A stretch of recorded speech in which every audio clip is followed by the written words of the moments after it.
पूरे देश में और सीमा सुरक्षा बल में, क्योंकि देश की प्रथम सुरक्षा लाइन है, इसमें गुस्से का एक ज्वार चल रहा था। हमारे बहादुर जवानों ने और सीमा भवानियों ने मिलकर के पाकिस्तान को ऐसा जवाब दिया कि उसकी कई जनरेशन भूल नहीं पाएगी। सबके मन में एक ही इच्छा थी कि किस तरह पाकिस्तान के दांत खट्टे कर दिए जाएं, किस तरह इसको सबक सिखाया जाए। जो ही पाकिस्तान ने दुस्साहस करा उस रात को, इनके हथियारों ने आग खोल दी और पाकिस्तान वहां से भागता ही नजर आया। उसके सिपाही वो भागते ही नजर आए और भारी उनको नुकसान का, उनके जितने ओपी टावर थे, सर्विलेंस इक्विपमेंट थे, पोस्टें थी, सब बर्बाद कर दी गई। जिस तरह से 22 अप्रैल को भारतीय नारियों का सिंदूर मिटाया गया था और जिस तरह से पाकिस्तान समर्थक आतंकवादियों की हरकतें चल रही थी, तो पूरे देश में और सीमा सुरक्षा बल में, क्योंकि देश की प्रथम सुरक्षा लाइन है, इसमें गुस्से का एक ज्वार चल रहा था।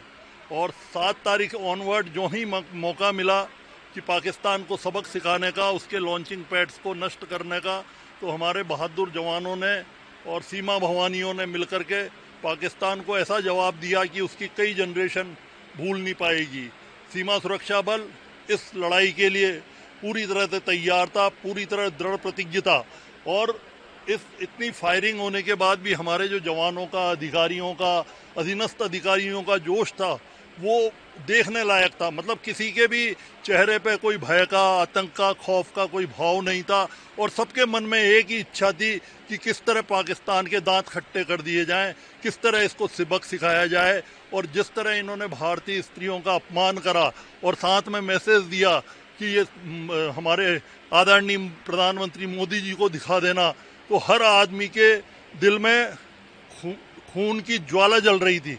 और किस तरह से वो शांत होती, उसका एकमात्र तरीका था पाकिस्तान को मुंह तोड़ जवाब देना, उसको ऐसा सबक सिखाना, उसको ऐसी चोट पहुंचाना, उसकी पोस्टों को बर्बाद कर देना और उसके सैनिकों को भागने को मजबूर कर देना। इस तमन्ना के साथ हमारे सारे लोग लड़ने को तैयार थे। और जो फौजें हैं वो जोश से, जज्बे से और किसी उद्देश्य के साथ लड़ती हैं। तो हमारी फौज का उद्देश्य बड़ा पाक था, बड़ा नेक था। और जो बदला हमको लेना था पाकिस्तान के साथ, उसके लिए हम दृढ़ प्रतिज्ञ थे कि किस तरह वहाँ के आतंकवादी हमारे यहाँ सिक्योरिटी फोर्स के लोगों को मार रहे हैं, किस तरह महिलाओं के सिंदूर छीन हटाए गए हैं। हमारी सीमा प्रहरी थी, वो बहुत ज़बरदस्त रूप से मुकाबले पर रहीं। मैं खुद राजपुरा नाम की हमारी एक पोस्ट है, वहाँ नेहा भंडारी असिस्टेंट कमांडेंट और इनके साथी महिला कार्मिक थी।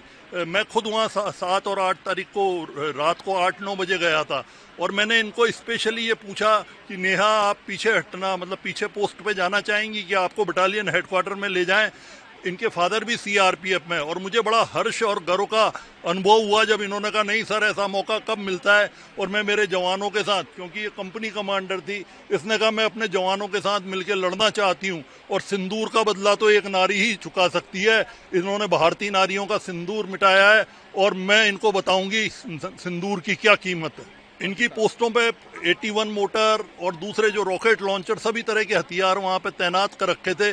और जो ही पाकिस्तान ने दुस्साहस करा उस रात को, इनके हथियारों ने आग खोल दी और पाकिस्तान वहाँ से भागता ही नजर आया। उसके सिपाही वो भागते ही नजर आए और भारी उनको नुकसान का, उनके जितने ओपी टावर थे, सर्विलेंस इक्विपमेंट थे, पोस्टें थी, सब बर्बाद कर दी गई।